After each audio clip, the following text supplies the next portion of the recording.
Look at this crew. Look at this crew. I like having a What up? crew, but I like that it's this crew. This Yeah. crew. Yeah. Okay. Yeah. Well, here we are. My people. How's it going? Good. How are you? Missed you last week, good. Andrea? Yeah, was we I not did. on here last week? No. Yeah, you No. didn't hear my whole affirmative action, equal employment opportunity spiel. That was a good one. We had a good show. Wish we were there. But Are you you're here sure? now. Yeah, you're here now. That's what counts. I don't know if I believe that. I'll have to go check the tape. I'm pretty sure I was there. We are probably going to end up with a pretty full show tonight with a lot of people. So, what I would like to do is talk about something really quickly at the top that I think is important, but also that we touched on before, and this is like a follow-up to that. We talked Okay. about libs of TikTok and their horrendous attitude toward trans rights and trans bills that are being supported. So what I wanted to do quickly, and let's do this. Hey, Dan from the internet. How's it going, Dan? Well, Dan, long time no see. Good to see ya. Like 20 Too minutes. long, too much no see. No, good to be with Okay. you. So check it out. I want to play this quick Gee. video from Aaron Reed of Aaron in the Morning, and then I want to tell people what they can do. So let's watch this. Hold on, let me make sure I'm in the right setup. We need to talk about something called the terrorist's veto and what is going on in the Maine legislature targeting transgender people, as well as what you can do to help the situation. So the terrorist's veto is a term that is being used to describe what happens whenever a large anti-trans account like Libs of TikTok decides to blast a bill to all of their followers, and immediately afterwards, that legislature gets bomb threats. These threats that have flooded the inboxes of representatives and senators have led to some of these bills that protect trans people being put on the back burner out of fear.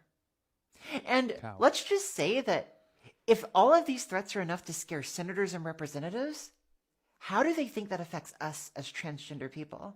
So there's a bill in Maine, the Transgender Sanctuary Bill, that would essentially protect trans people who are fleeing anti-trans states from out-of-state prosecution and invasive demands on their medical records.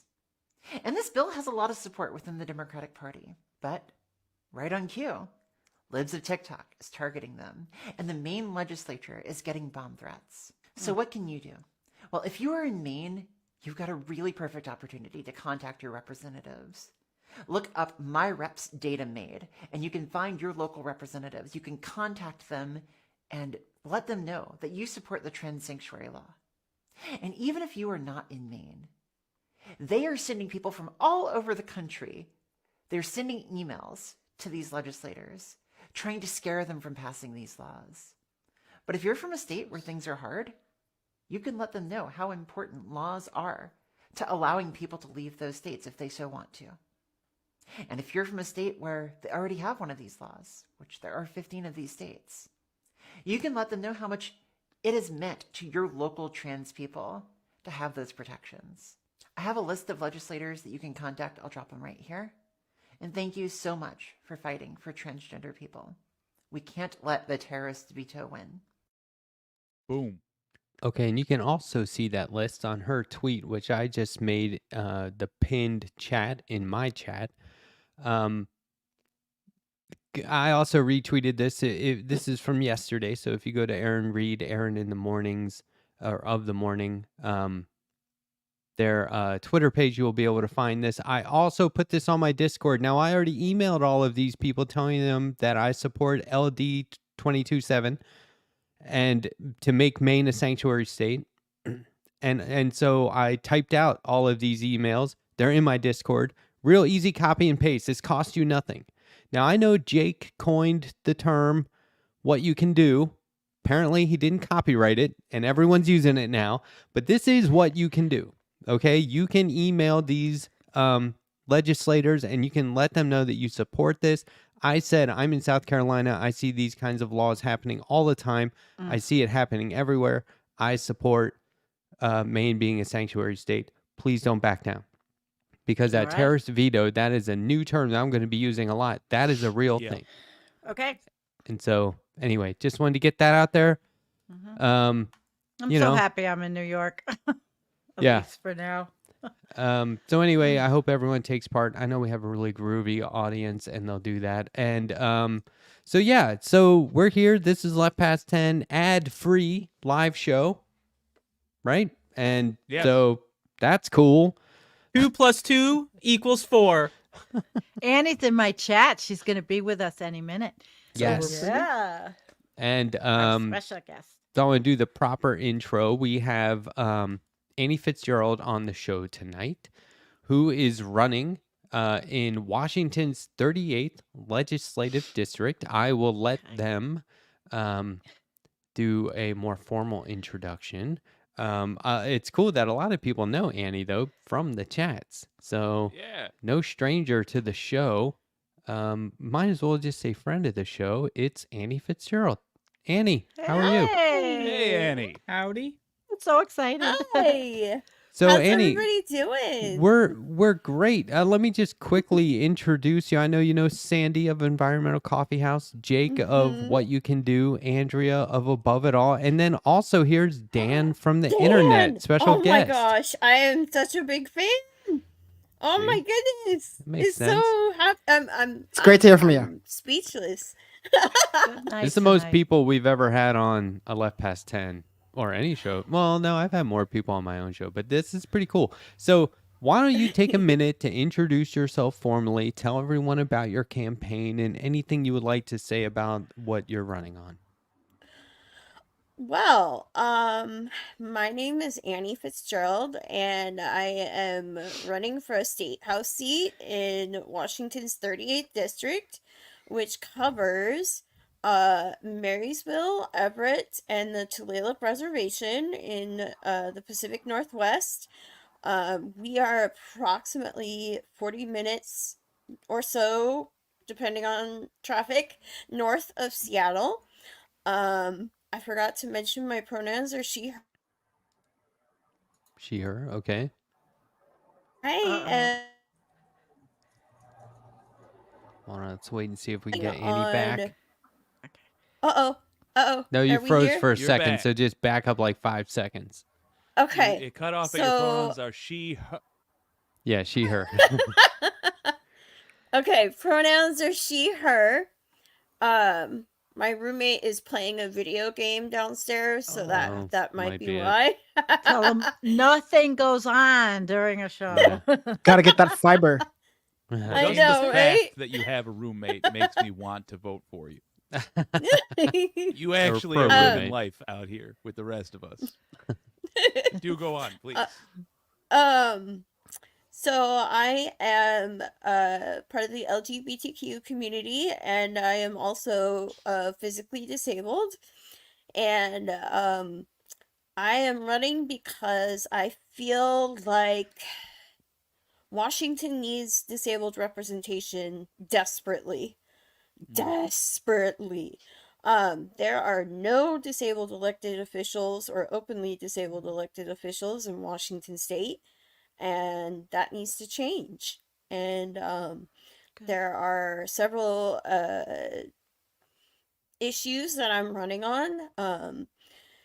Disability justice being a big part of it. I really don't think it gets talked about enough in progressive circles. We talk about everything else. We talk about labor. We talk about climate change. We talk about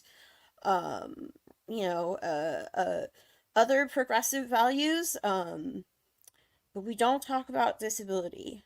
And so I am running in hopes that we can open up that dialogue, because there are approximately 1 million or more disabled people in Washington state out of the 8 million that are not being represented. And Very good. so that needs to change. I wholeheartedly agree as a person who has disabilities. So there you go. Are you running against any incumbents then? Because it's a primary race, Oh, right? yes. Yes, I have.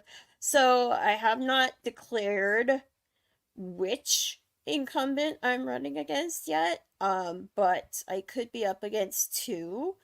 Mary Fossey is one. She and both the incumbents have only been in their seats for about a year, so they're pretty new. Mary Fossey is one. She is fairly progressive on a lot of things, not so much on other things. And then the other is Julio Cortez. Oh, by the way, they're both Democrats. Julio Cortez is more establishment. I would not necessarily call him a progressive. They both are employed by the city of Everett. So Mary Fossey is on the Everett City Council, which I just came from their meeting. And Julio Cortez works for the mayor's office. And one of the things that, as a constituent, it kind of disturbs me a little bit, because I'm gonna talk a little smack for a second. I worry about there being a conflict of interest between their jobs working for the city of Everett versus the district. And Mary Fossey almost lost her seat because she had not, to my understanding, is that she had not been attending all the city council meetings. She missed quite a few. And she was at the one I attended tonight, and she was at the one that was last week that I attended. But prior to that, she hadn't attended one in like a month. And they have them weekly. So did she say why? I don't know if it was because the legislation was in session. That could be why. I'm not entirely sure. But it concerns me that there could be a potential conflict of interest there if you have to be if the house is in session in Olympia, which is, I mean, physically speaking, that is a good, 60 some miles away. So that's easily a 2-hour drive.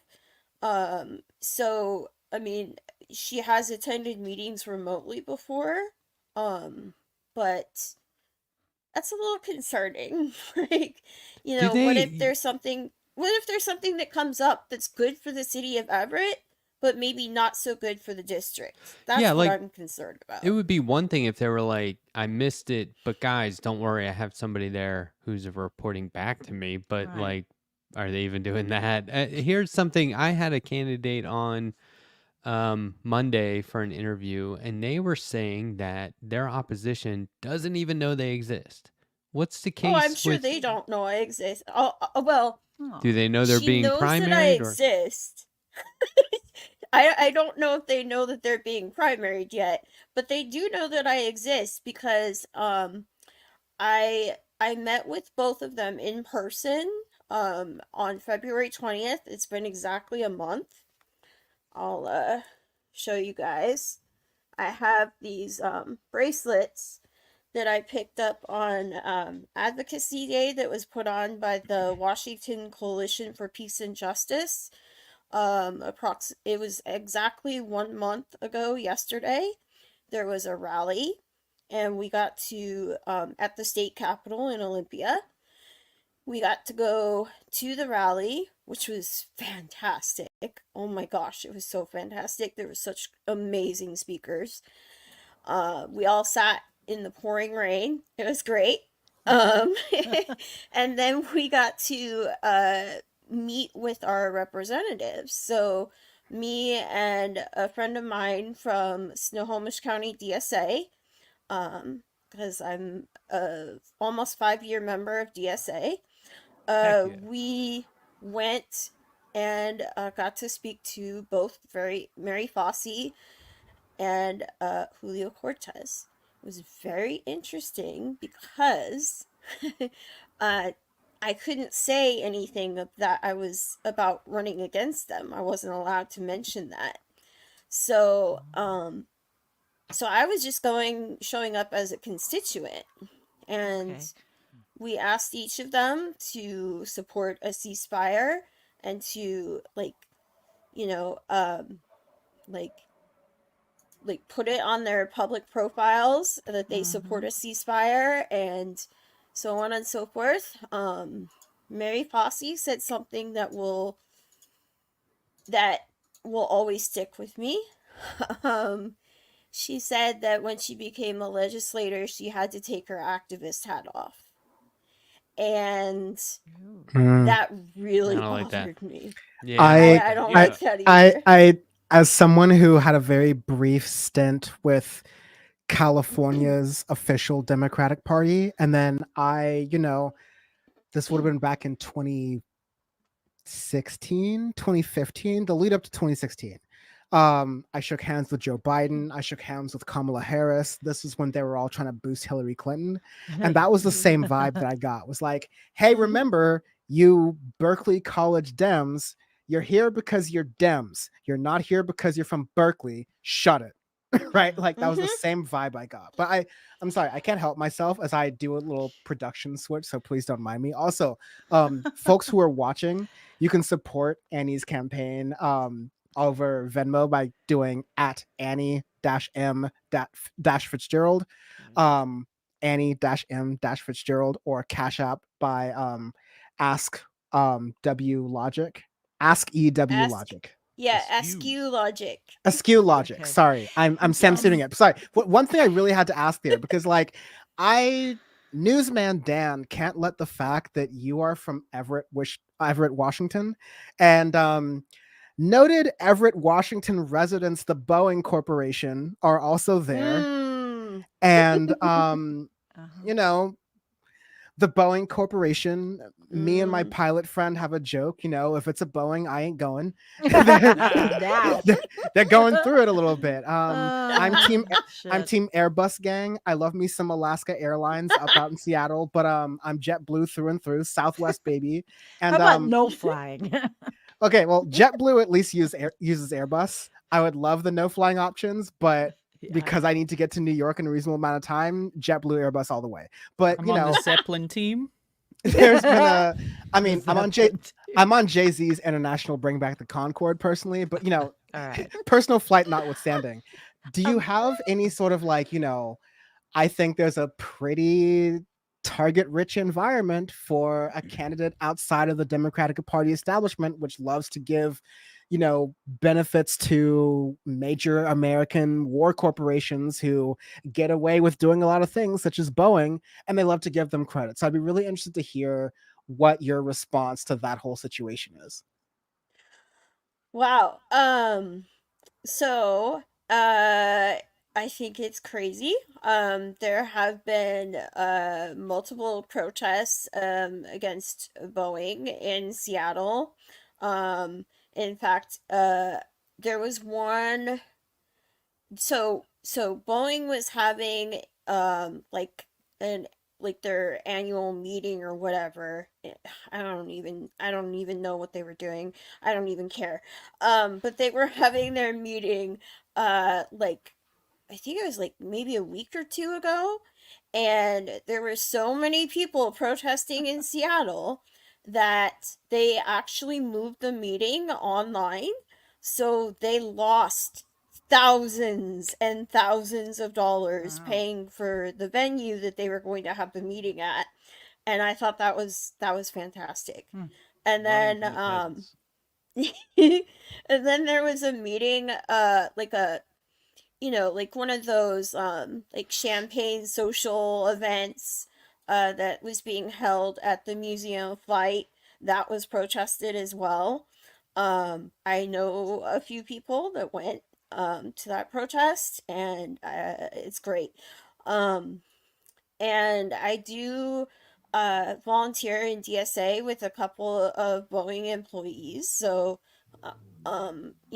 we we are privy to some of the information going on, with their union and so on and so forth. But I honestly, I can't really speak too much on it because I don't know a lot of the details, um, but screw Boeing. Well, yeah, but Like, you have to Thank- remember a lot of their employees are gonna live in your district, so that's it's true. all about That's the very true. employees. I It's about support the them. employees. Yeah. The ones I who are still support the alive, yes. employees. Yeah. I do have one Yes, question. yes. Annie, is there a petition process where you have to get your enough signatures to get on to even be a primary? Yes. So the process in Washington is you have to get at least about like the minimum is like 650, so they say about 700, or you can pay a fee. Because I only have about 2 months before I need Oh, shit. to like apply to get on the ballot, to get on the Mhm. primary ballot. Mhm. I'm probably gonna go with the fee. That's why I need donations. All right. How So much is there's the a fee? fee. Mm. Yeah, how much? Yes. The fee is about $650, which isn't too bad. Okay. But I also, am gonna need to create flyers, create, yard signs, do all that kind of stuff as well. So if people, can donate, please donate. I'm just asking people for small dollar donations. I am not taking any corporate PAC money or anything of that nature at all. Um, so so yes, small dollar donations would be fantastic. All And you right. have There 2 months? 2 months, yes, Okay. approximately.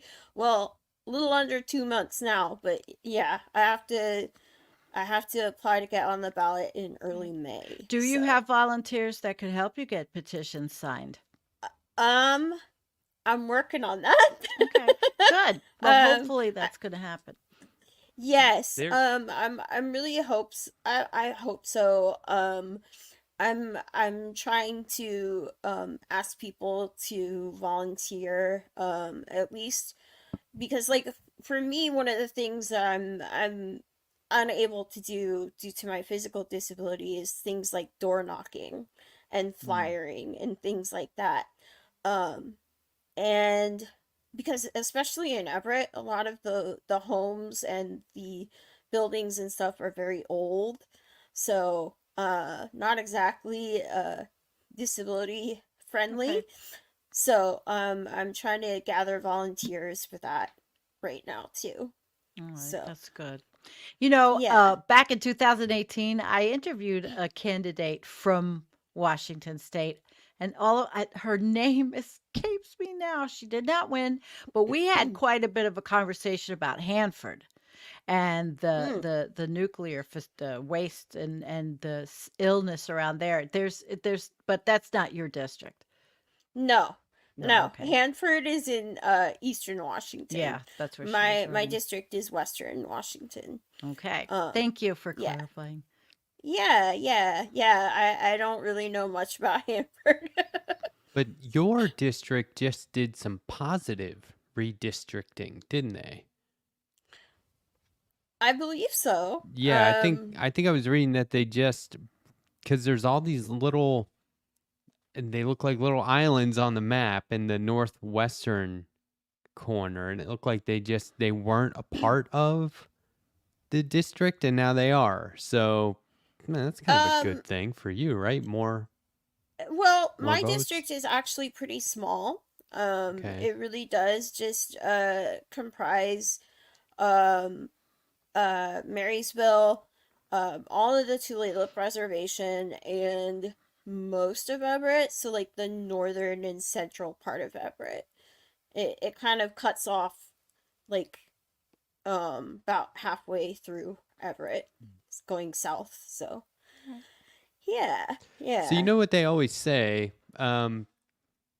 newcomers, new candidates who are not part of the system in some way or not part of the establishment somehow always need to run twice almost, right? Like you have to count on running twice. Like if for some reason you don't get it this first time, like you Hmm. go next time you hit the ground running, you can Yeah, and run based on previous experience. Are you prepared for that? Is oh that the sure. plan? Oh, okay. Like I I'm going into this with the attitude of, obviously I want to win because I want to push for the issues that I care about. There's a term that I learned recently that I really like, I feel like it fits me well, called revolutionary optimism. Um so it was in this magazine called In These Times. I don't know if you guys have heard of Oh it, yeah. but It's been around a long Must like time. highly yes, recommended viewing for yes. radicals. Like Yes. uh-huh. So revolutionary optimism is a adjective or a noun. It is the belief that a better world is possible through political struggle, and especially that participating in the struggle is itself transformational. Mm. And I feel like that really fits me to a T because I'm going into this race like hopeful and planning to win, but if I don't, that's okay. Like I'm not going to give up. I'm not going to stop trying because um God. like there are other races that I could run in. There will be an open Senate seat in 2026. There is I could run for Marysville School Board next year. The school board here in Marysville is an absolute disaster right now. Um and they need they need better leadership. So there are plenty of opportunities for me that I could do even if I don't win this particular race. You have a But great Well, attitude. I like even if you that. yeah, don't, I really try to. I really even if try you to. even if you don't win the race, you're still going to learn how to do it. You might not get the belt, but you're going to learn how to box better.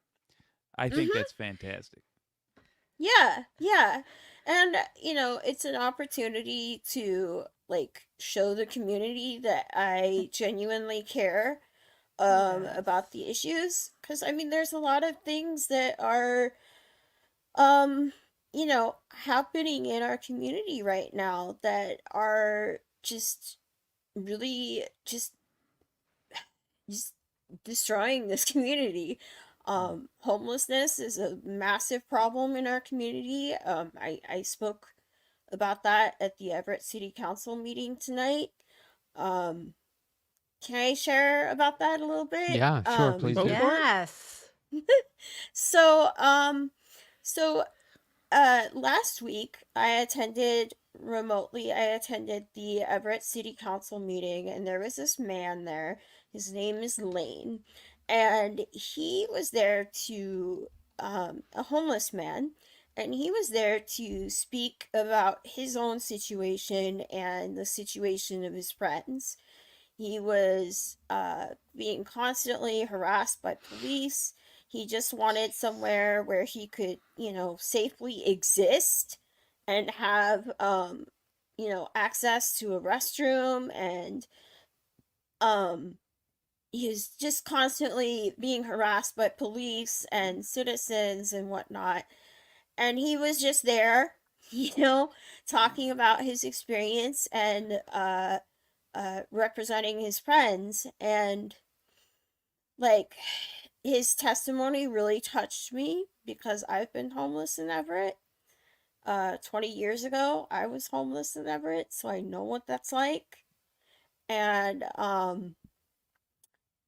I couldn't sleep that night after his testimony. I just could not get him out of my mind. So I went back, and he had been speaking at almost every meeting, and they're held every week for months, asking for help for him and his friends.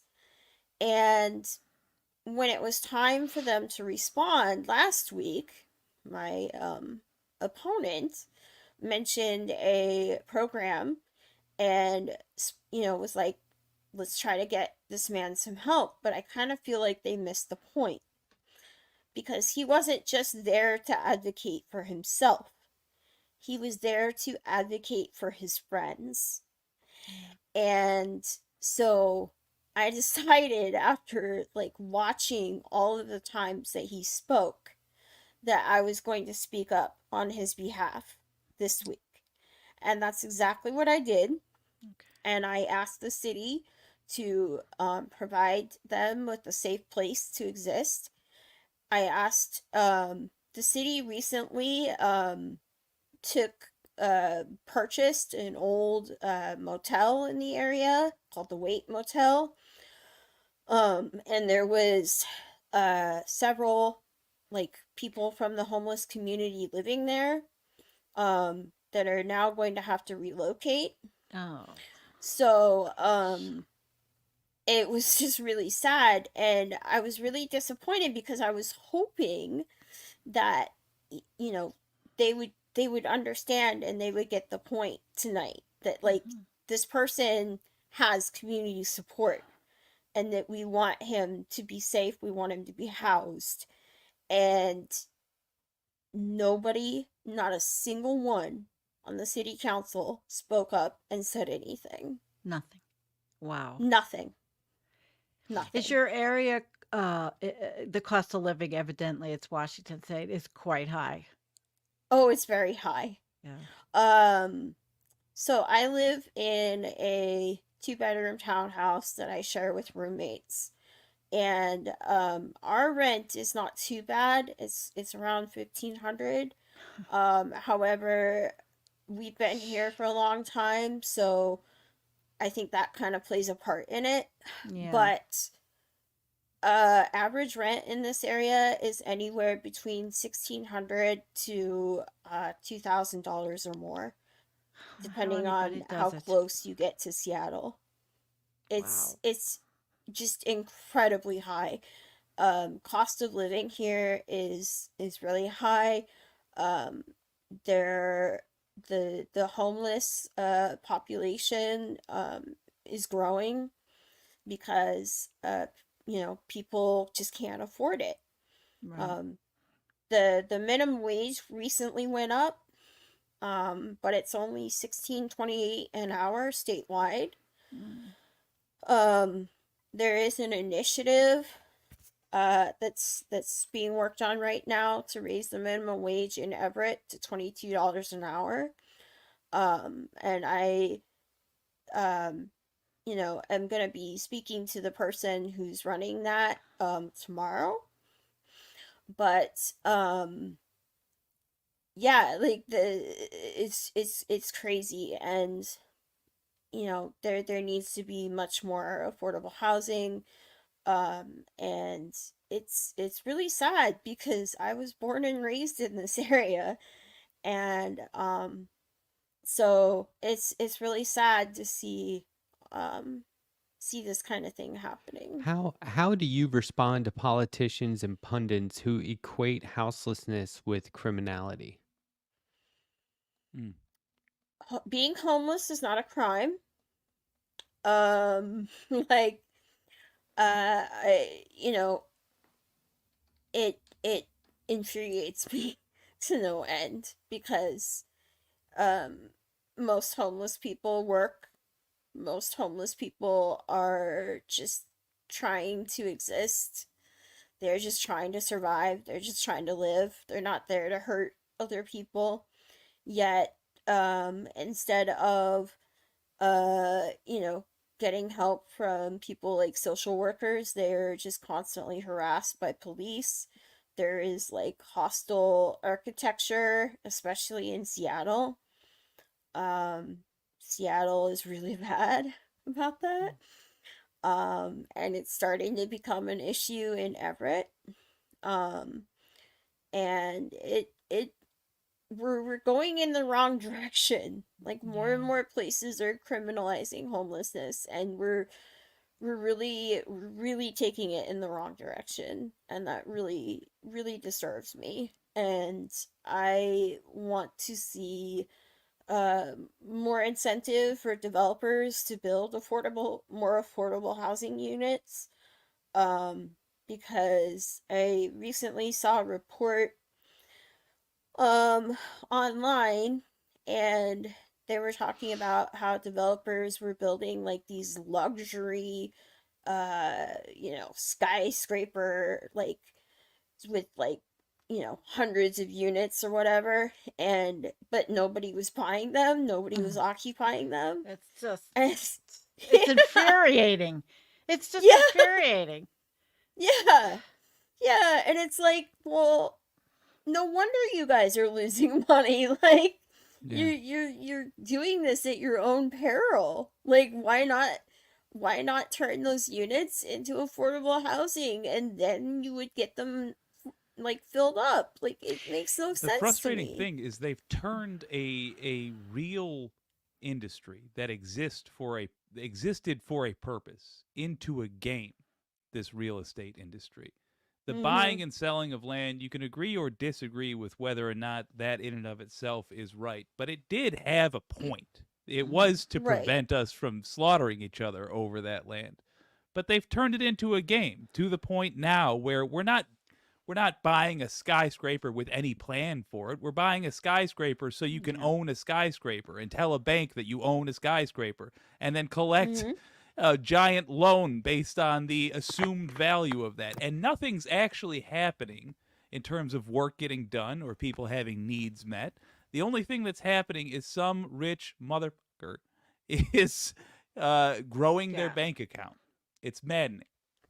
Mhm. Mhm. How do the Uh, people in your area feel about building home, lower income accessible housing? Because I know that a lot of times the residents don't want that because they're worried about their own home values, and that's a problem. mhm. And I'm wondering if you're seeing that where you live.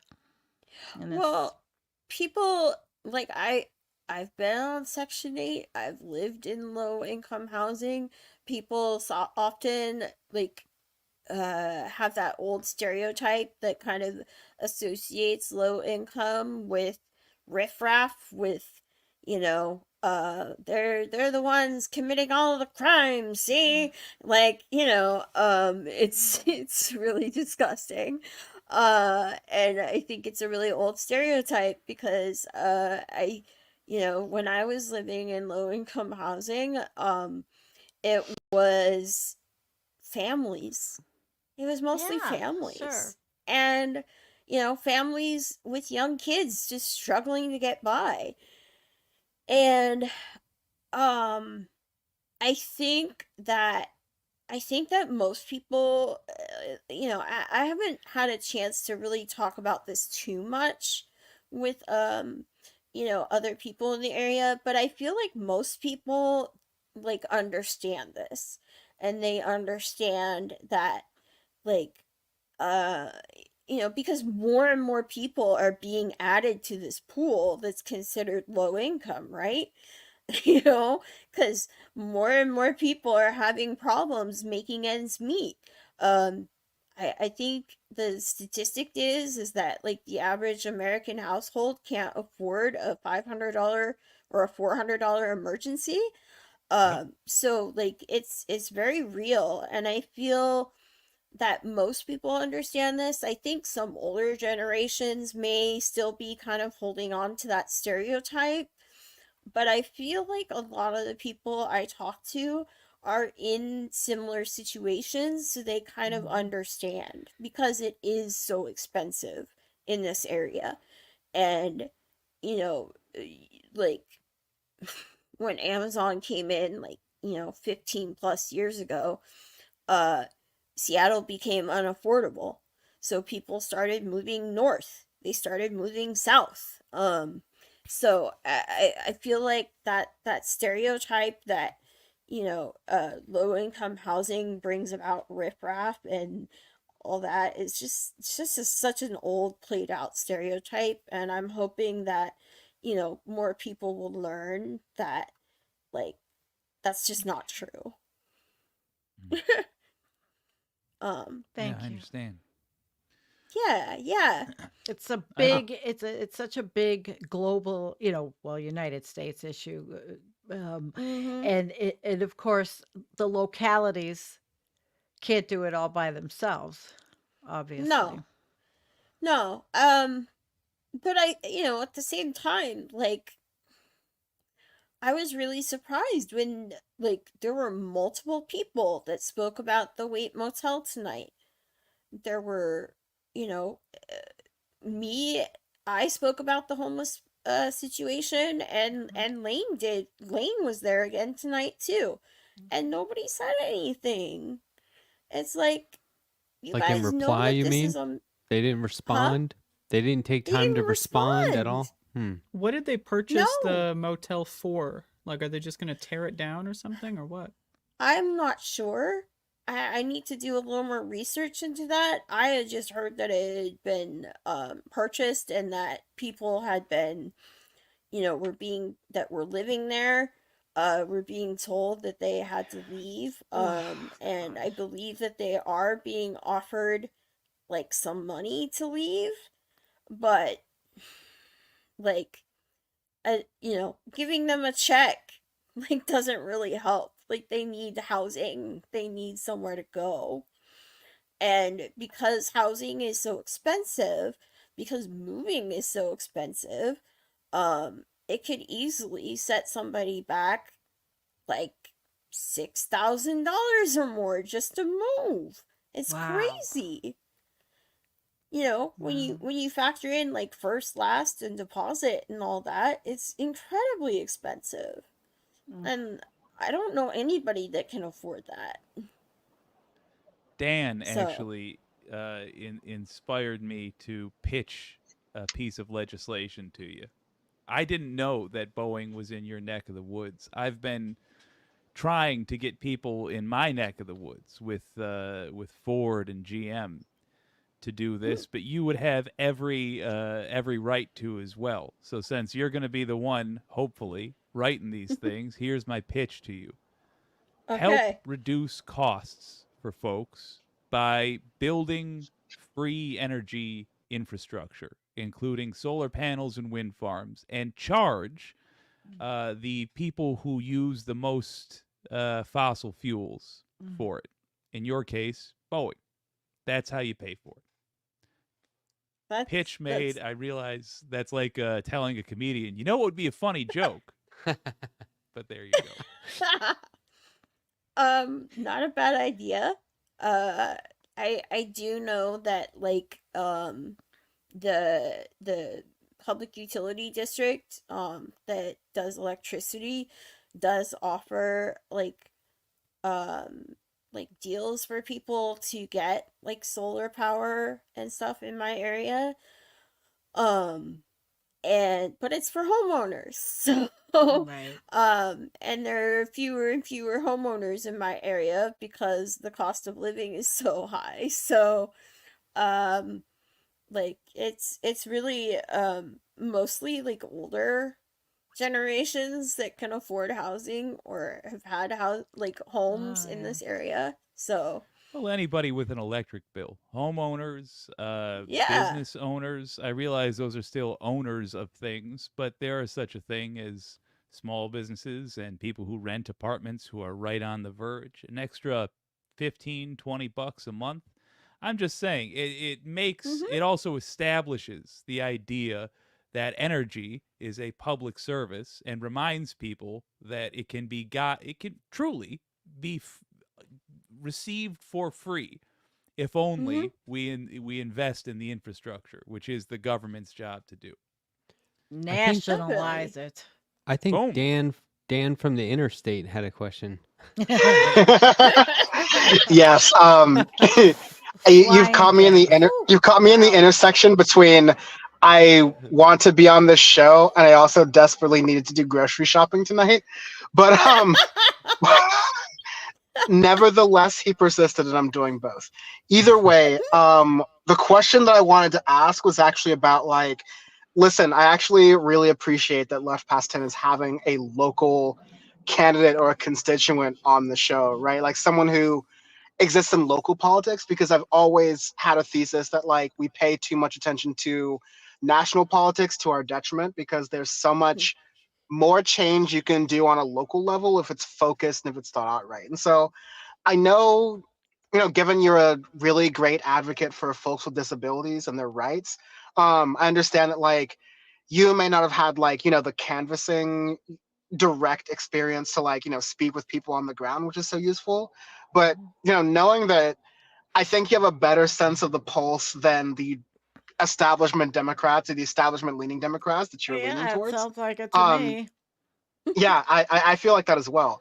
I'm curious, like, what are some of your solutions that you're having to these problems of like, okay, when we go back to rhetoric around the unhoused, I I've really appreciated in where I'm from in Los Angeles, for example, how you've had a leftist response to the homelessness crisis. Because on the right, you have people who are saying absolutely inhumane, terrible things about the population of unhoused people. I don't want to get Letterhack censored from new platforms, but it's like that Yeah. level of stuff, like dehumanizing rhetoric towards Mhm. people who are just a $400 emergency away from like, you or I, God bless, right? But Yeah. in that you have politicians in Los Angeles County from the left, thankfully, who are like, hey yo, why are these centrist Democrats keep misspending all of the money that we have appropriated towards these causes to provide services to the unhoused, not just by providing them homes, but that providing homes is not just enough. You need to provide homes as a stability point, but then also provide services to make sure that, okay, are you suffering from any tragic addictions? We got you. We have services. We can provide help Mhm. for that. You have trouble looking for a job. Do you have trouble, getting your resume together? All right. Nobody's got you like we got you. We're finding that in Los Angeles, where you have Republicans and some more very feeble-minded Democrats fill in the lines where you want to, especially in Los Angeles, fill in the lines where you want to. You're having a lot of folks who are misunderstanding that you can be upset with Democrats misspending money towards, services that people all agree with. Yes, let's try to provide the unhoused more services. But then there's the next step of accountability. And how do you make sure that Mm. money gets spent accountably, not just in like it's going towards these programs that the mayor happens to have 1-800 kickbacks from, but going towards programs that are actually benefiting the lives of first and second and third and foremost people who are most suffering, but also the folks at the end of the day who feel like they're complaining about, oh, there's all these tents on my sidewalk. What's going on? This will solve all of those things. And so I pontificated there for a moment, but I'm really curious as I go off camera again to go in the store, but continue to listen to this wonderful, great conversation, is like, what are you hearing from folks in that vein of like you're speaking past the cipher of national politics, so you might be able to hear from people in Everett, in the Seattle area, like, okay, here's how I really feel about houselessness, and it's not like the terrible right wing take.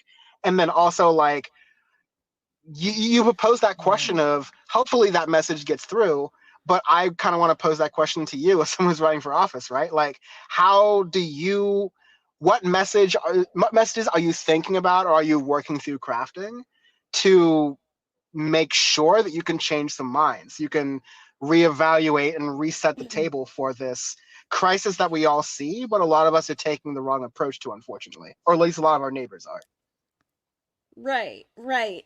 Well, like I said, I really think that like the first step is providing more affordable housing. Um, it, it's housing prices are out of control. We also need to do something to like reel in landlords.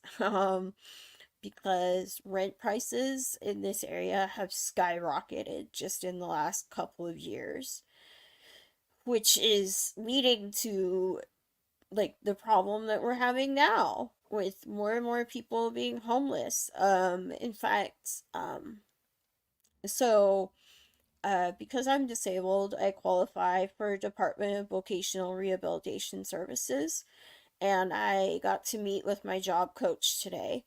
And she was telling me about a story about how she came across a homeless couple, and in Woodinville, I believe it was, which is a kind of a rich, it's one of the more wealthy neighborhoods on the east side, because like Redmond is like where Microsoft is, and so like all those surrounding areas are somewhat wealthy.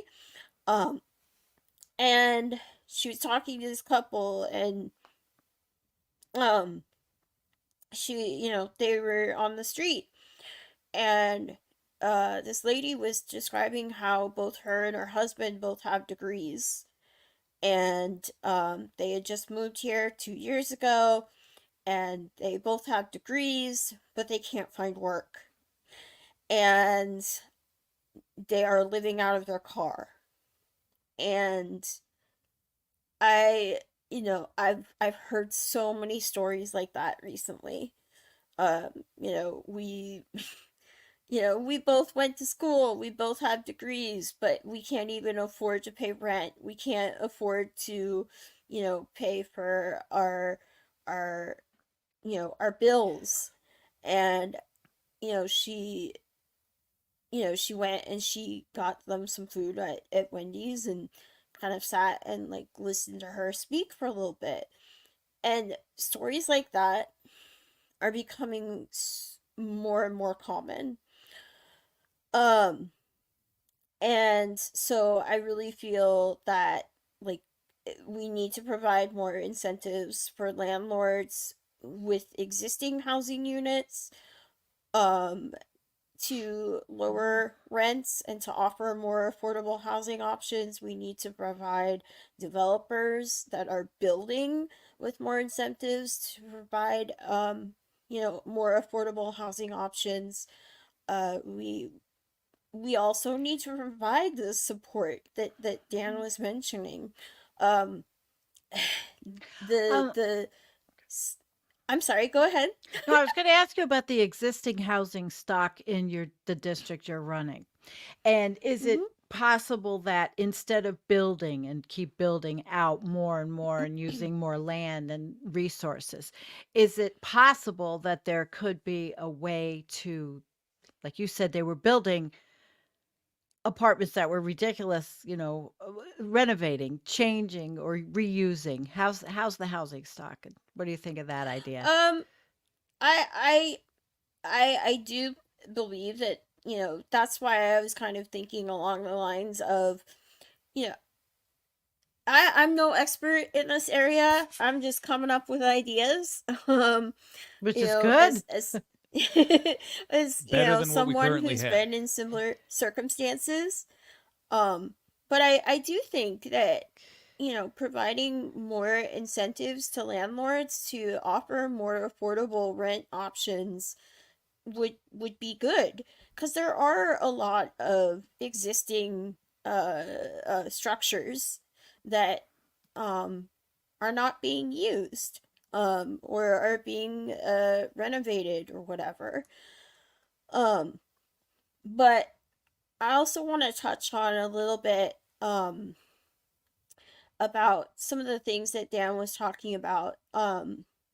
like as far as like offering assistance for people for other things like um employment um and and oh sorry, I was just getting a message from my roommate. And for offering employment services for um making sure that people are able, once they do get into housing, making sure, checking back with them, making sure that they're able to get employment so that they can maintain the housing, providing uh you know um medical services. The social safety net programs in the state absolutely need to be reformed.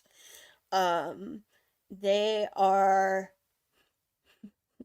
they're a joke, if I'm going to be honest with you. It's really bad. We need to be offering people better health care.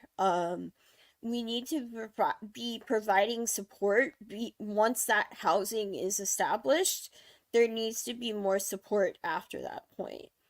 And I, you know, we do have, social safety nets. We do have like Apple Health and other programs, but the problem is that the income like limit is so low that you have to be pretty much like dirt poor living on the streets to qualify for any of these services. Like the income limit that I was told to get to get state health care, so Medicaid, and to qualify for things like food assistance, because I recently applied because my health care was cut, was like $900.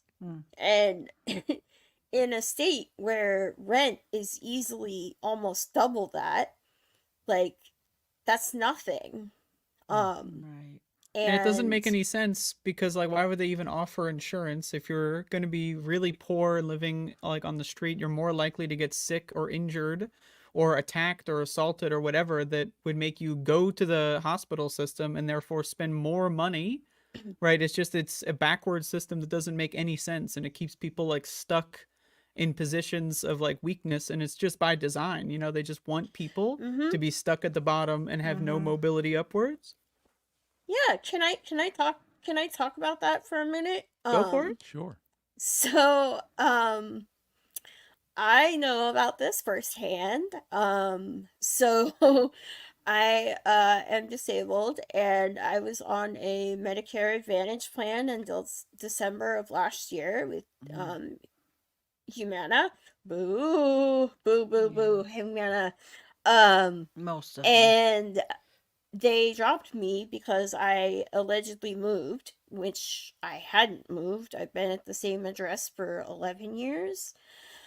I think they dropped me for other reasons, but they dropped me, and I did not find out until the middle of January when I was trying to get my prescriptions and realized when the pharmacy told me I did not have a Medicare Advantage plan or prescription coverage.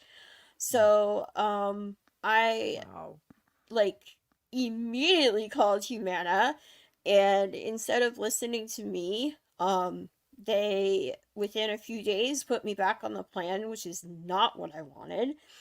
And so like I didn't know that they had put me back on the plan. So I applied for Medicaid. And I applied for food assistance. I got $22 in food assistance. My income is I live on SSDI, so my income is $15.80 a month. My rent is a third of my income, more than a third of my income, and I have to survive the rest of the month with less than $1,000.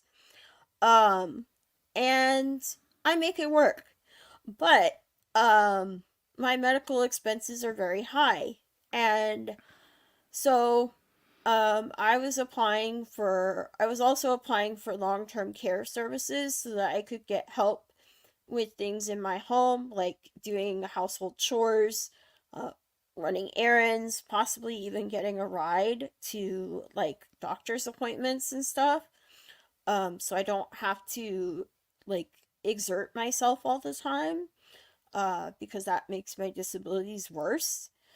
Um, and I went through the interview process. I was told that I was financially qualified for one program, but I was not functionally qualified. And then the other program, I was functionally qualified, but not financially. So I made too much money at $15.80 a month. Um, and I was told that I qualified for a program known as the Spend Down program, and I recently found out what that is. It is a program where I have a really, really big deductible that I essentially have to pay upfront before Medicaid will cover any services. And I have been trying to reach my social worker about this for about a week and a half.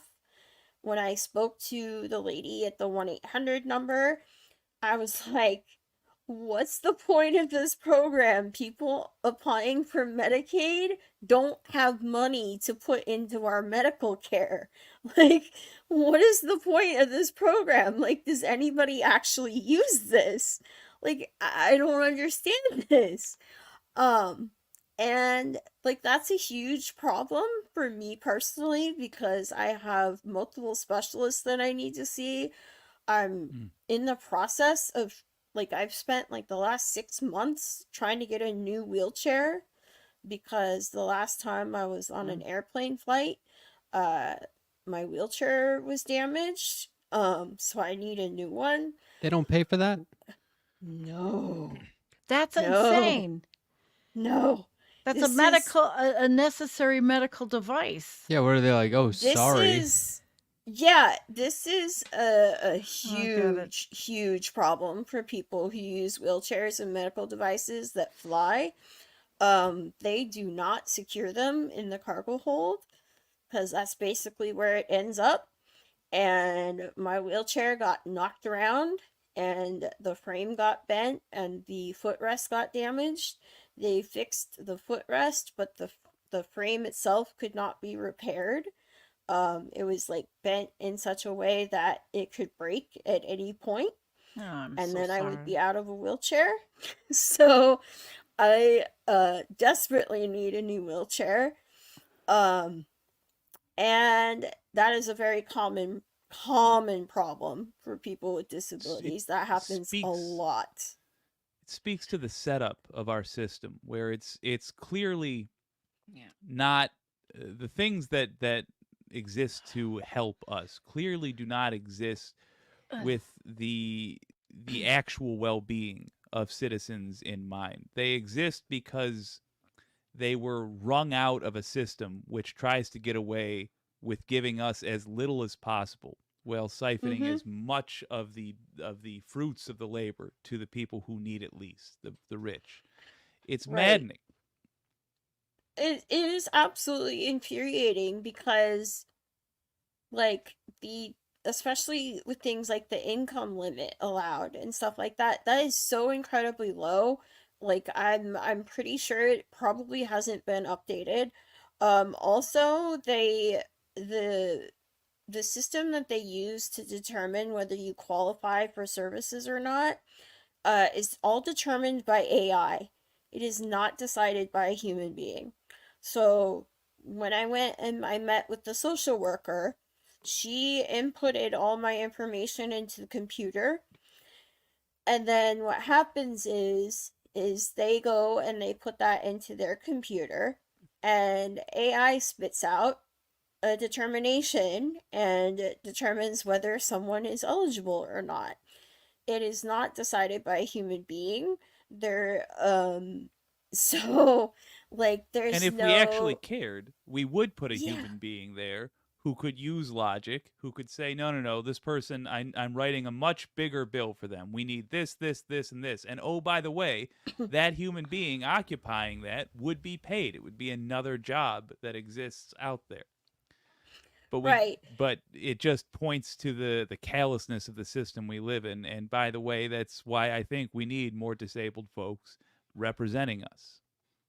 Right. And the other thing is that it's a program, it's a system that is not designed to help people get out of the system. Yes. So, like, once you start receiving services, the allowable income that you're allowed to make, whether it's from Social Security, whether it's from employment, the limits are so low Yep. that once you start making money, so like if I was able, like, I'm applying for work now. That's why I have a job coach. If I was to find a job and start making money, I would run the risk of losing services. And because I'm only allowed to make about $2,000 a month. So it's I'm constantly having to weigh whether I stay with services or do I take that risk and try and find, gainful employment. I want to work. I want to, like, I want to be feel like I'm a contributing member of society, even though I know that I am in other ways. Like, we put so much emphasis on people's ability to work, and so people that can't work feel like they're not a contributing member. I think that might be one of the reasons why I decided, I got into volunteer work, is because I felt like I wasn't doing enough for my community because I couldn't work. And don't get me wrong, I love being a volunteer. I love volunteering in my community and helping my community however I can. But it puts a lot of pressure on disabled people because I have a friend right now who his name is Steve, and he went to school for many years to become a social worker. He is also disabled, and his wife is disabled. So, and he knows disability justice like the back of his hand. He is so knowledgeable. He's conservative, so we don't agree on everything, but we do agree on a lot of disability issues. He is struggling to try and find a job in social services. He wants to work as a social worker. However, he was told that if he started working as a social worker, that he would not only put his own services in jeopardy, but his wife's services in jeopardy. Oh no, we lost me. That's Am okay. I We still hear here? you. We hear Yeah, you. Okay. I can hear you. Just can't see it. Okay. Well, And that's the thing about it, though, is they wanted to keep you in a position that you can't actually advance anywhere, and that any sort of movement you make is like a huge risk, and it's just more likely to keep you dependent on a system that keeps you in a position of weakness against, who's to say you become a social worker and that becomes a very successful career and you make a lot of money, or you just barely make it by because, let's be honest, we don't really pay social workers enough money anyway. So it's it's just a ridiculous situation where, like you were saying, you're forced to volunteer if you just want to actually contribute in some way, right? And it would make more sense, to pay volunteers, right? But it's just they want to take advantage of you wanting to participate, and so you're doing things for free because if you did something for money, that would put you at a disadvantage, and it's not good. That's a Or really keep good the point. benefits going for like a year after you get the job. Sorry, go ahead, Dan. No, I really just want to say fast, it's a purely additive thing. I love this because this is the perfect systemic issue when it comes to social safety net programs, because they all exist, and we all end up backing centrist Democrats because we think, okay, we want these things to exist at the bare minimum. But there is a scholastic, like scholars have looked into this for decades. And I first learned about this in high school because I had a really great high school social studies teacher. But this stuck with me, the concept of the missing middle. It's folks exactly like you're describing who qualify for social services. They're doing okay, but not great because those social services are defunded by Republicans and Democrats. And those same Republicans and Democrats are like, oh, well, these social services are not meant to be what you're supposed to live on. What we actually want you to do is go out and do better for yourself. Catch 22, because once you start to do better for yourself, you no longer qualify for those services that were giving you a leg up. And then all of a sudden you fall back down. And so you either, you either follow the, one of many American lies, and you listen to this like pull yourself up by your bootstraps mentality, or you don't and you get guilted for using the social safety net, when it's like you're saying, Andrea, you made such a great point. It is systemically designed so that people are stuck. Disabled folks in poverty, folks who are in poverty and disabled, like it is such an insidious system. And like I rarely on the left, unfortunately, rarely do we get to the crux of this conversation. So I just wanted to throw out that concept of the missing middle. That's that middle of people who are like making just enough money for social services, but not so much that they're actually out of poverty. So our system is literally failing them. I want people to like go and research that after watching the show, because that's such an important thing. More people need to know about it. Thank you so much, Andrea and Annie, for bringing it up. Well, Yeah. I just gotta toss I this just there. We yeah. identify the problem as progressives. That's the thing progressives are really good at, is identifying the problem. Where I feel we lack is turning the conversation useful. So what is the solution? Let's say you get into office. How then do we fix this? Do you add, like, for example, a year grace period where once you're making enough money, you can make that money for the year and still get the benefits? That already exists. Okay, so what's the solution? Why doesn't that work? Why is that insufficient? So Social Security in particular has a program in place. So I want to first say that I have been on Social Security my entire adult life. I have had periods in my life where I have worked and been employed. But due to disabilities and illness and all that, those periods of employment have never lasted very long. I have almost always gotten sick, or needed surgery, or just disabilities, progressing, getting worse. So I've gone like back and forth on and off these programs. So Social Security has a program where they will give you like a 9-month grace period once you get employment. They give you a 9-month grace period where they will allow you to work, and they will not deduct your services. Okay.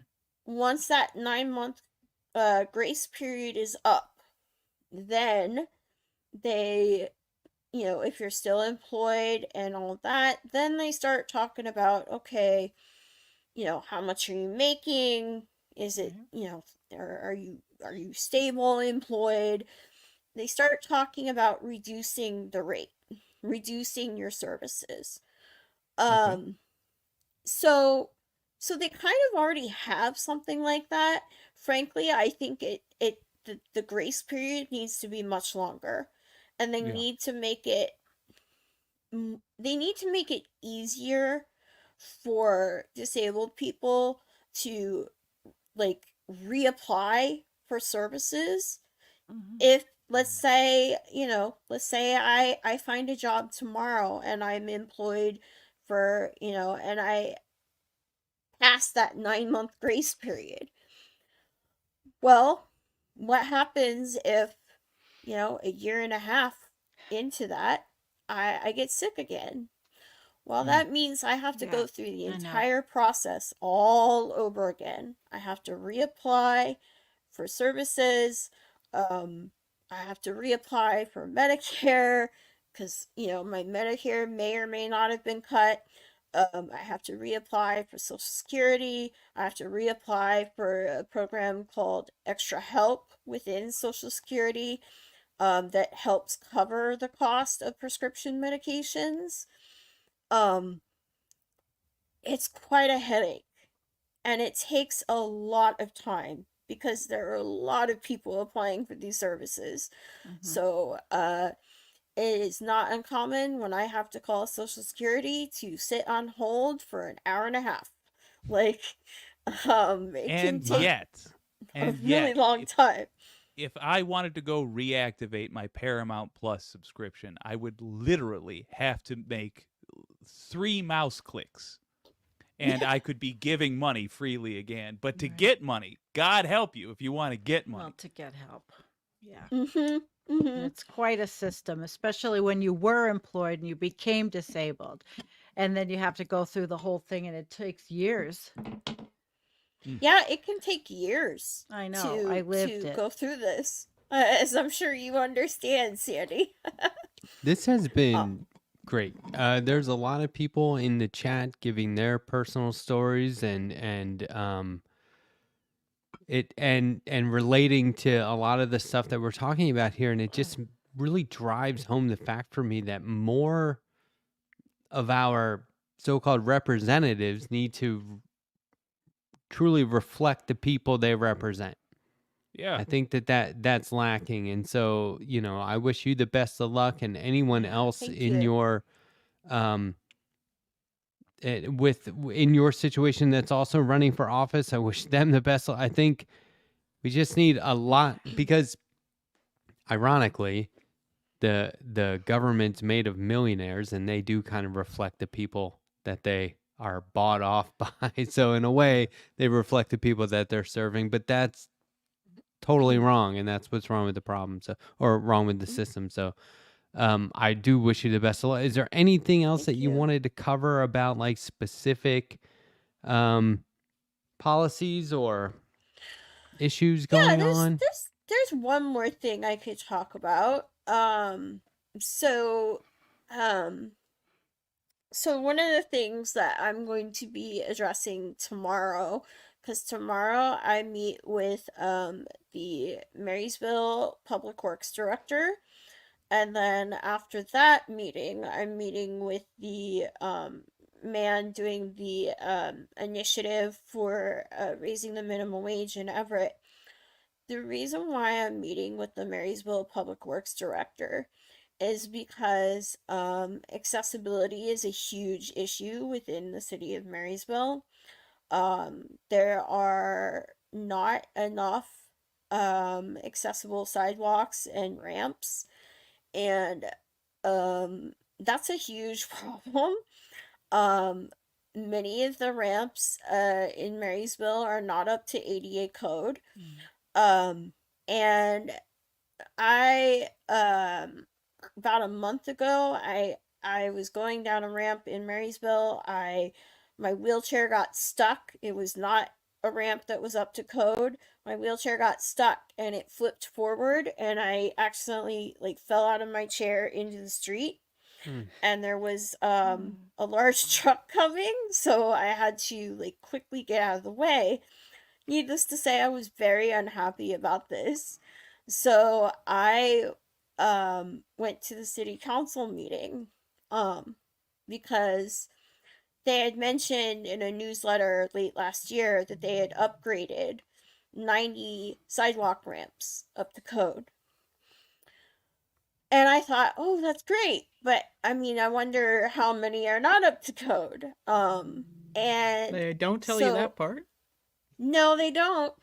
And so I went to the city council meeting, by the way, in our brand new state of the art civic building that's only a couple years old, mind you.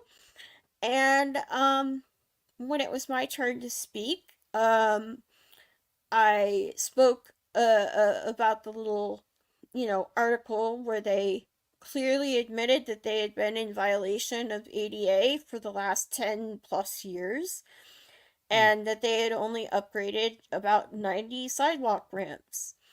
And I asked, well, how many are there that aren't not upgraded? Yeah. Like, why is this not being taken care of? It turns out that there are so the public works guy came up and started speaking, but he wanted to speak to me out in the hallway. He didn't really want to say much on the record. So finally I was like, okay, fine, we'll go out into the hallway. He proceeds to tell me a story about how 20 years ago or so, when he was training, he got to sit in a wheelchair and go up and down a ramp, so he knows what my experience is like. And I was just like sitting there just flabbergasted, and I'm sitting there thinking, no, you don't. Like, you got to get up and walk away and never have to be in a wheelchair again. And he started to tell me about how there's 4,000 ramps in the city of Marysville, and they started this plan, and he wants me to take a look at the plan. It's on the city website, so on and so forth. Go take a look. We're handling it. So I went and I took a look at the plan. Turns out, there are 4,120 sidewalk ramps in the city of Marysville. And according to their plan, which was from March of 2020, which was supposed to be a 2 to 3 year plan, mind you, and this is also 10 years after the ADA law changed, to upgrade what's required for safe ramps. So they had been out of compliance for over 10 years. Oh yeah, I can see that. There were over 36,000 ramps that were non-compliant, according to their report. There's probably And- not enough wait, how many? compliance officers either. They're not hiring, and the budgets get slashed, and there's a lot of fear out there for a lot of people that lots of this might go away as well. I missed the key part. The How next many election. are not compliant? 3,000 over 3,600 that they admitted to out of 4,100. And they're bragging about 90. Don't worry. Yeah. 90 of these 4,100 Jeez. are not death Yeah. traps. We have a full I think it's 90. Yeah, I think it's higher. Just based on my experience driving around town and seeing ramps that are not up to code. So, you know how when you see a ramp and it's got like those raised like yellow bumps on it, they're usually yellow. That's what they mean. Those are there for two purposes. So those are there to slow down wheelchairs going down a ramp.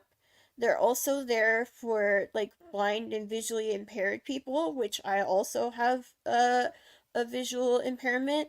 So they're there to help alert like blind and visually impaired people when they're about to walk into the street. So it's very, very important that these bumps are there and that they are brightly colored.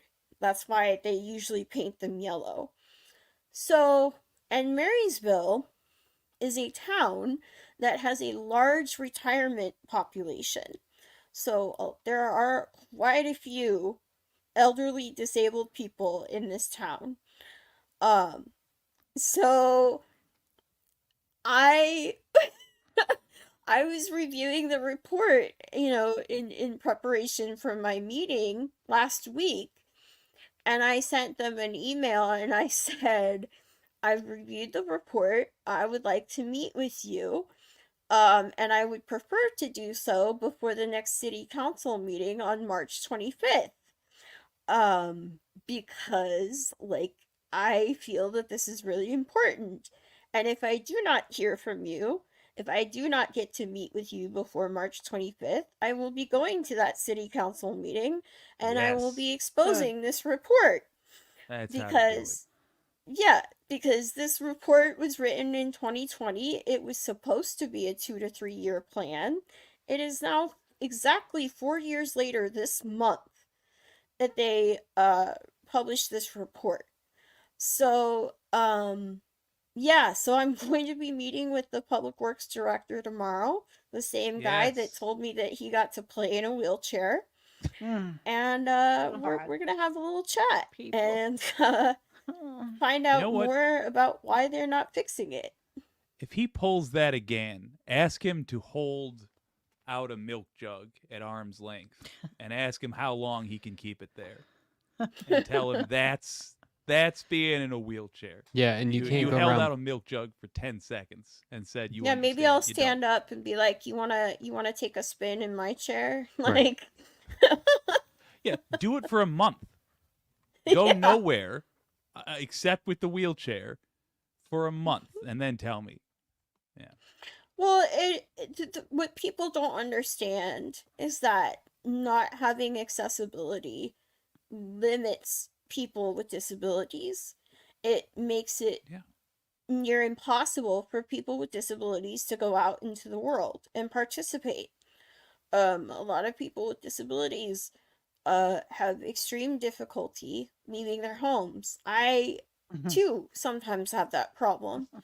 Yeah. And we shouldn't have to be worried about whether a public place, is wheelchair accessible.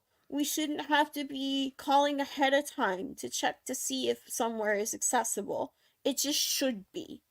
Like, we Yeah. have laws in place to provide, these protections for us. But unfortunately, it's not paid attention to enough. And it's often ignored by people in power. If I win the lottery, I'm going to make a protest building that you can literally only get into if you're on a wheelchair. It's going to be like a free theme Protest park. building. A protest building. That's good.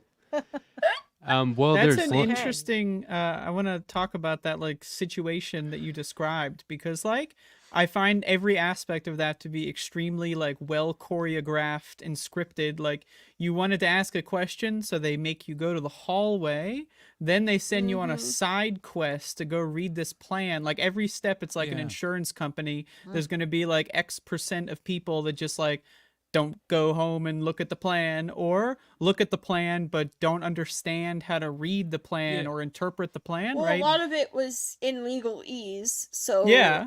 like, and they post it on the city website. So I found that really shocking that they basically admit on the city website that they haven't been in ADA compliance.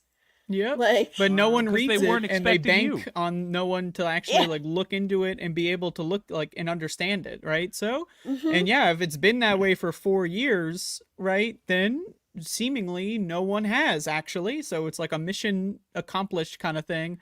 And every time people even start to make a stink about it, right? Like, you got to go to the hallway. You don't want anyone else to hear this conversation, right? So it's just every step of that just seems like some trash stuff. And yeah, and it was like obvious that he didn't want it to be recorded, because all city council meetings are recorded and they are filmed. So it was kind of obvious that he did not want to be on the record, so to speak, about what was going on. And Gotcha. so, yeah. I meant to ask, was that City of Everett? Is that what it is? The City of Everett? No, this is city of Marysville, Okay. Washington. Okay. How many people are in the district that you're running? Oh gosh. So I don't have an exact figure, But it's but pretty I big. do know that it is a lot, thousands, because Mm. Everett is one of the largest cities in the state. So is very heavily populated. It's like, I believe it's the largest city in Snohomish County, the county in which I'm in. Okay. So So I'm sure Yeah. that there's a sizable population of disabled people that Oh, really could use absolutely. an advocate like you, which I want to thank you for doing that. Listen, Yes. guys, I'm going to say goodnight. I'm going to Yeah. leave the show on. Okay. I'm going to leave the show on for everybody else, but I as I have disabilities, I cannot sit any longer. No, do what you gotta do. Everybody knows. So I'm going to Understandable. say good night, Annie. You're a pleasure. And I Thank really you. do. I wish you all the best. And Thank good you. night, Andrea, Jake, everybody. And guys, I'm Love you, leaving the Sandy. show on. I See ya, love my you guys friend. too. I cannot sit All any right. longer. Bye, Mwah. Sandy. Bye. Bye, Sandy. So there's links to support Annie in the description of this video. It's pinned in my chat. Her Twitter account is also in the description of this video. Let's get her on the ballot. The primary Yes, please help me is get on the ballot. the primary itself is August 6th, but you need to get on the ballot before that. So Yes, I You need know, to be. I need to submit a request to be on the ballot in early May. So I've got about 6 weeks to raise some funds. So I feel like leftists were not very good about asking for money, but I'm about to ask for money. If y'all in the chat could please consider donating like $10-$20 to my Could you campaign. put the Cash App it stuff would- on screen? yeah. If y'all could consider sending $10-$20 to my campaign, I'm asking for small dollar donations. That would really go a long way in helping me achieve this goal, so that I can be a representative for those that aren't represented in my district. I would really appreciate it. Thank you so much. Thank you Oh, for nice. coming on. Thank My hope is that we have people in this audience that call in or IM to other shows like Majority Report, for instance, that could drop Annie Yes. Fitzgerald's name, tell them to have her on. I know that you can email a lot of shows these days, so do that as well. Tag people on Twitter when you naturally are going to go follow Annie on Twitter, retweet her tweets, tag other people in them. Please let's do. let's be intrusive about it, okay? Yes, Because we need yes. more like that. people like Annie in our government. It Guys- has my Thank you. Americanism rearing up. The lies I was told about what America is have become what I think America should be. This crazy idea that there should not be taxation without representation. I don't like that you said there's 1 million unrepresented people in your state. So I hope very much that you knock out one of these Dems and take the seat. Thank you. I really looking forward to serving my district in the state of Washington. Awesome. Well, thanks for Excellent. coming on. We're going to let you go and then read some super chats and get out of here ourselves. But thanks so much, Awesome. Annie. And, we'll follow, but by all means, keep us up to date. Yes, I will absolutely keep me up to date. Maybe consider having me back on Sure. again soon. Yeah. Absolutely, Great. my friend. Thank you. All right. All right. Take care. Thanks, Good night. guys. Thank you. Have a See you, good Annie. night. Okay. Super. Well, that was good. That was Good man. discussion, right? Yeah. I sent her money, so follow my example and Yeah. send her money. I have a super chat here that I'm definitely going to contribute. And I think that it was awesome that Dan from the Interstate was asking about transportation stuff. Coincidence? I don't know, but anyway. You know what? On the off chance Dan is still listening. better be. Is. Son of a shit. gun. Can't hear I've been you. here the Yeah. whole time. I just assume you didn't want to hear my car noises. / that's not a good example to give to the audience. You know, So did you get the groceries? And if so, can you tell me what's on the receipt? Yeah, give us the goods here. I wish I had a better receipt to give you here. yeah. But it's the Lotus Biscoff cookies that I really enjoy. It's Oh. my guilty pleasure. Vanilla cream cookies. They're overpriced, but they're vegan and they're very delicious. Let's Mm. remind everyone, you said earlier you needed to get groceries tonight. Like, it was, if you didn't, you would probably assume I would, based on your language, you would starve to death. And so What'd you far, think we've he got was gonna 2 get? cookies. Like a sack Well- of grain? I'm Bunker just curious. I don't rations know. or Well, I'm I just said I needed wondering. to get I said I needed to get groceries in the sense that I have no better time to my car's ventilation's being kind of loud right now. Anyways, I have That's no okay. other time to get groceries. This is welcome to my life. Yeah. I'm very ambitious with my schedule, but yeah, I got cookies. I got Beyond ground beef, like that, like vegan ground beef, so I can make some. Sometimes do some spaghetti and meatballs. Sometimes I do some burgers. I just like to have that I around bought for a myself. couple of Beyond Meat stocks, and it went down 50% because their CEO's a freak. So I'm fucked. oh man. Should have got Impossible. Dude. Buddy. You want to talk spaghetti? I'm telling you, we vibe. I got a sack of spaghetti right here. I never don't bag have of a it. sack of spaghetti Let's go. ready. Wow. Props. Sack of What? spaghetti, ready, Freddy. What Oh on? yeah. That's I legendary. was not right there, ready honestly. for That's that. I legendary. was not ready Wow. for that. Just imagine what That's hard else in the I've paint. had just below the camera this entire time. I'm not going to. I'm not going to. Actually, I'm not going to. Yeah, it's You know, mostly they Marmalades. did a study on Ziploc bags that found out that they're one of the largest source of microplastics because every time Oh, you do good. the mechanism, you're breaking off little pieces of plastic into your food. Glass Tupperware, So- Jake. Come on. What now? Pyrex, glass Oh, Tupperware. I mean, yeah, but then it's that I don't get to wiggle a sack around. Well, That's part of the joy. I'll take the cancer. I'm just glad listen to know it. yourself. Should we read some super chats and Yes. Yes. make like a We gotta tree? make that money. You don't need to put Letterhack's me off fucking of trying camera. to get the I fuck just, out of here. let's go. Also, I was just Dan, saying, you don't need to- but wait, Morbius Dragon, thank you Yeah. very much, genuinely. Dan, also, I was gonna try to do it cleverly, but then you showed up, and now I don't have the balls. I'm trying to peer pressure you to do goofy stuff with me. I don't know what specifically. I just get the feeling after watching you and Binder do that Mickey Mouse bit. You're a funny gentleman. I wanna use that for stuff. I'm waiting for Bender and I's next reunion to do that. I don't know. What are your favorite voices? I'm not great at voices. I'm not even great at doing No, my own you just voice. have a sense of comedic timing. Like when you and he were doing, oh, but what if? I was like, oh yeah. I would watch a long form.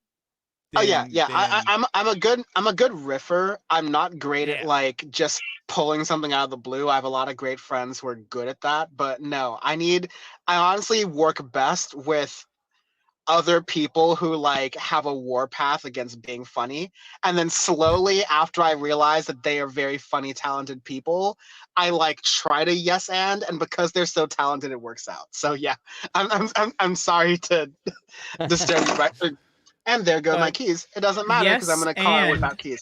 But yes.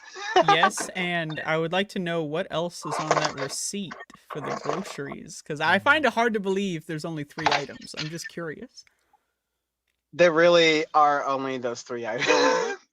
It's pasta. Okay, pasta sauce. I don't even think I'm gonna make pasta. What with kind of this. sauce? I went with red, so like tomato sauce mixed with basil and garlic is usually my go-to. Okay. Is there added sugar? Yeah.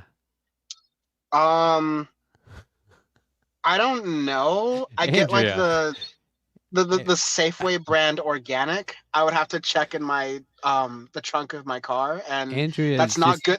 Trust me, that's not good radio. That's not good radio. She's just trying to drag out the stream because she knows I'm tired. That's all this is. I swear. I think we should drag what is out the those what is the groceries total from the sugar trunk. value of your?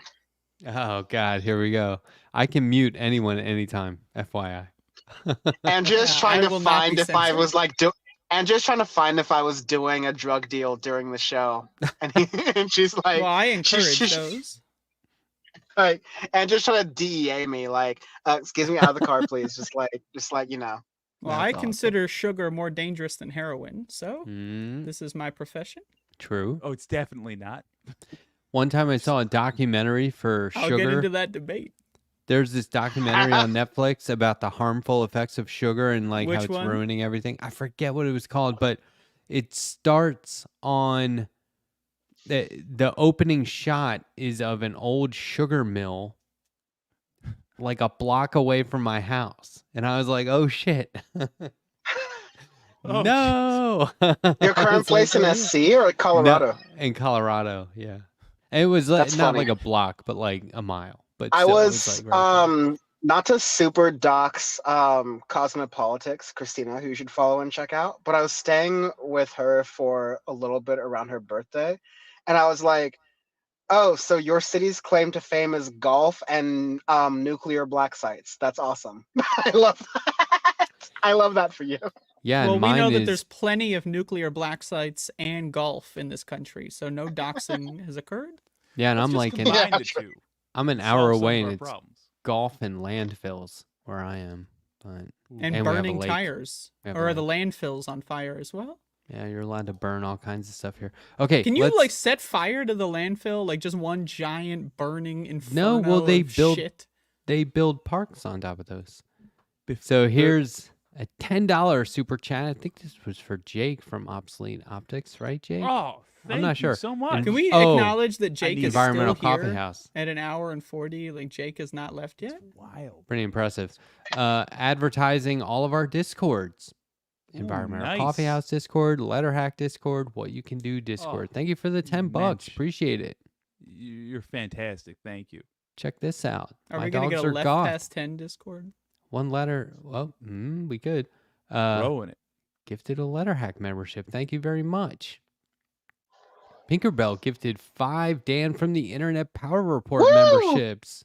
There you Thank go. you, Pinkerbell. I can't tell that on my phone right now, so I appreciate Get you it. doing that. I'm saying that right now. Thank you. That's She rad. called into our show earlier too. Pitchfork Dragon, $10. Santa Rosa, California. After the fires that wiped out the rich neighborhoods, learned 2 lessons. 1, it's hard for the unhoused. 2, housing them brings all property value up. Yes. I mean, if you haven't tried an alternative to what we're doing now, what's wrong with you? Because what we're doing now isn't getting anywhere. True. Well, it's getting to the grocery store, apparently. Yes, that's It's not. true. It's not, I mean, yeah. I won't get into like the place I'm living in LA is currently more suburban than it used to be, but Suburban. I Interesting. don't. I don't know. Oh yeah, LA is an incredibly suburban place. If people don't know, now you know. But like, I've I never really been to don't. Los Angeles. I'm not one of the coastal elites that live in the People suburbs should- I mean, of You the coast. do your go. Ask Jamie from Joe Rogan Experience to do your research for you. But no. I mean, like, I will do LA that. I'll is send him an incredibly yes, LA is an incredibly diverse place. A lot of places by LA have not been uncovered by the transplants who are the influencers, thank God, because I still have places to go to and not be seen. But yeah, I don't get how. So I lived in LA really close to, I was down the street from Hassan. I was down the street from all the big LA influencers and streamers and all that stuff. I was in the cool neighborhood. And I hated it, and I couldn't wait to go back to like where I grew up in, because I'm not saying this about any of the people I met, because believe me, I don't spend my free time going to Gelson's with Hassan. Like, all right. But I will say that like I was around a lot of rich people back then, and I don't get how you can stand yourself walking around that much like houselessness and downtroddenness that is like directly in front of you. And out here in the suburbs of LA, everyone's plum thugging it, like everyone's going through it a little bit. So like on the one hand, people who are, asking for money and asking for resources are, actually getting them from people who can't afford the resources themselves. But yeah, you see that humanity and you see that community that you don't get from. I know we ended the hot take portion of this already, so I'm not going to say it, but I'll just say that like Did we? transplants of any city are much worse than the locals of any city, because I always see locals give back to the unhoused in LA. I very rarely see transplants, and the transplants are the one with money, because they're the ones who moved to Los Angeles. So where y'all at? But hot take over. You know, speaking of shopping, I blew it today. It was my wife's birthday. Today? And I came back from the store and she's like, "Why didn't you buy me flowers?" And I said, "I didn't know you sold flowers." Whoa, hold on. So it's your Oh. wife's Whoa! birthday, and you're doing like It's a not really. 3-hour It's not show. really my wife's birthday. My wife's birthday's Sunday. I'm fine. Wait, it's on Sunday? Yeah. We'll you tell missed her my we dad said joke. happy birthday I will. and condolences. All the That's what I presents think. Happy are birthday to the secured. way better half. That's true. I always tell people, and I have family members who will tell people, "Oh, if you like him, you're gonna love his wife." Gets way better. Oh wow! I was just joking, but hey man, No, she's the It's true. Yeah, Dan luckiest actually gal in hates the your world. wife. Apparently, I don't. No, my wife is a horticulture student and works in a greenhouse. It'd be kind of weird if I bought her anything good point. plant Yeah. related. She'd be like, "What?" Especially a transplant. That would be the worst. Oh, good one. Actually, you know what? Check this out. I just learned this. Do you know what kind of tree fits in your hand? No, what? Palm Hand tree. tree. Oh shit! Jake's like, this is a serious question. This fucking asshole. I hate how Dan. Do you see how dry this son of a bitch is? Like I walk right into it every damn time. all I see from you, Jake, is just the meme from Breaking Bad where homeboy's just like, he can't keep getting away with this. And I just see Matt keep getting away with this. Mhm. Yeah. I rehearse all week. Just kidding. A couple days beforehand. Only half Anyways, the week? someone needs to sleep. Okay. That's true. I woke up at like 3 Yeah. o'clock. So I'll see you guys later. Oof. There she goes. Oh my Dan, thanks God. for hanging out so long. This is great. 2 shows in a row. I'm honored. It's a pleasure to spend time and potentially belabor everyone else I work with, and the people I'm bringing food home for to spend Now- time with you. Jake, good to see you. Before you do go, That's called a Jake's it. That's what we've been calling that. That's what he does. That's what he does. That's Yeah. great. That's a very uncut gem style cliffhanger. Anyways, I'm not gonna do that because people rely on me for money. So please, if you're for some reason you like me and you like the Letterhack, please check out Power Report tomorrow at 9 Eastern, 6 Pacific. Me, Ravana, noted fan favorites Jeff Wiggins, Bam, and Caesar are going to be joining, and it's going to be a good time. Honestly, I'm happy to take any suggestions for news. Please reach out to me on Twitter, Dan from the Web, Blue Sky, danfromtheera.net, Threads at Dan from the Internet for news stories. But based on what we've had in our little group chat where we prepare the show, it's going to be a lot of making fun of right-wingers. It's going to be fun for the whole family. So that's what the week's been like. So please check us out there, youtube.com/danfromtheinternet.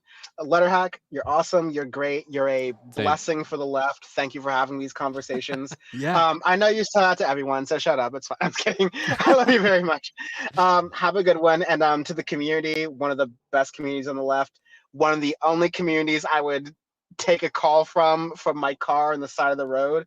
Have a good time and have a good one. Peace. All right. See ya. Bye, everybody.